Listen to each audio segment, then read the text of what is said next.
Let's do this. Hey, do you think swatting is scary now? Just wait until it learns to deepfake your best friend's voice and send video proof. Welcome to Swatting 2.0, where deepfake AI and next generation 911 meet and hoaxes get high-def upgrades. That's all coming up next on TiPS, Today in Public Safety. Welcome to TiPS, Today in Public Safety, your go-to podcast for today's breaking stories and public safety news. Here's your host, Fletch, with today's tips. Welcome to TiPS, Today in Public Safety. This is Fletch. I'm a NENA certified ENP, and every Monday, Wednesday, and Friday each week, I bring you the latest news and information about public safety and next generation 911 services and solutions.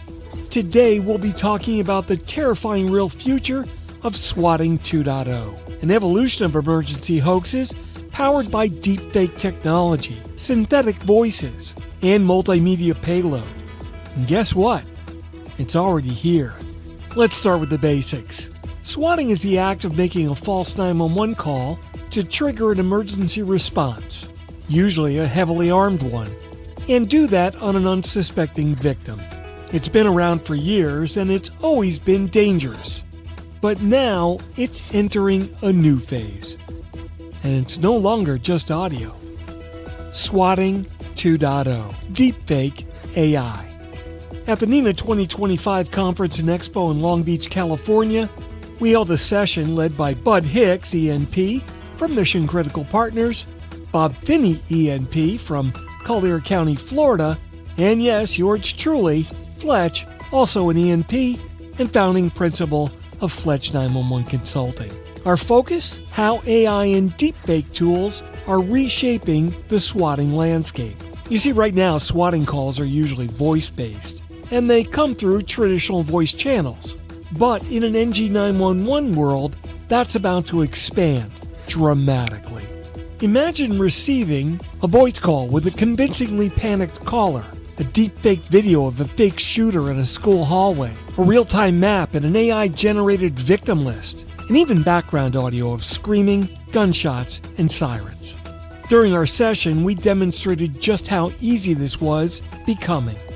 Using nothing more than my smartphone and a text prompt, we demonstrated a completely AI-generated call that reported a mass casualty train derailment with a chemical spill. The caller audio? Totally believable. The voice, incredibly convincing. The urgency, real enough to get a dispatch rolling. But here's the plot twist. When Bud Hicks asked, "Are you a real person?" the AI, without missing a beat, admitted, "No, I'm an AI system." The good news? Honesty isn't dead. The bad news? That's not going to last long. But it was the perfect example of the new cat and mouse game that PSAPs are going to be forced to play. Without proper validation tools, we're going to be flooded with hyper-realistic multimedia false alarms. And the impact won't just be on resources. It'll be emotional, psychological, and potentially lethal.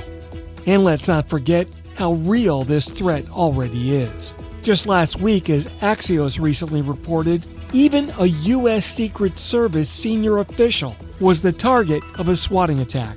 And there's an indication of a deepfake voice of the agent being used. Now, whoever did this, dude, local sheriffs are tracking down offenders and extraditing them across the country successfully. You did this to a Secret Service agent? Yeah, seriously. But hey, this is no longer a fringe problem. This is a public safety calamity and in high resolution. So what can agencies do right now so they don't fall victim to this? Well, you can train your telecommunicators to heighten their senses on speech and background audio loops. Review policies on multimedia intake. Are you really ready for images and video? And start planning now for authentication and validation workflows in your next-gen 911 migration.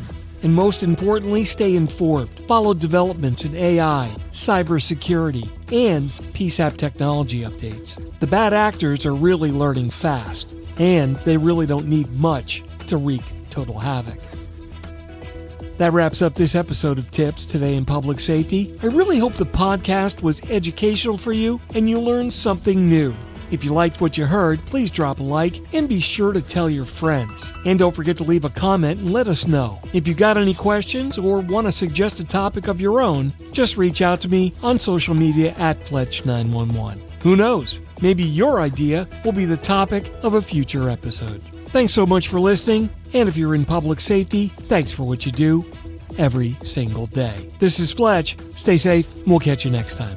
You've been listening to TiPS, Today in Public Safety, your go-to podcast for today's breaking stories and public safety news. Hosted by Fletch and available every Monday, Wednesday, and Friday on 911tips.com. That's 911tips.com. Be sure to like and subscribe, and remember to join us each week for the latest on NG 911. I am Spider Harrison, the official 911 voiceover dude. Catch me on Sirius XM on various channels, including 90s on 9, the 10 spot, and on the Weekend Countdown on Hits 1. Or don't regret it for the rest of your life. Either way, I'm good.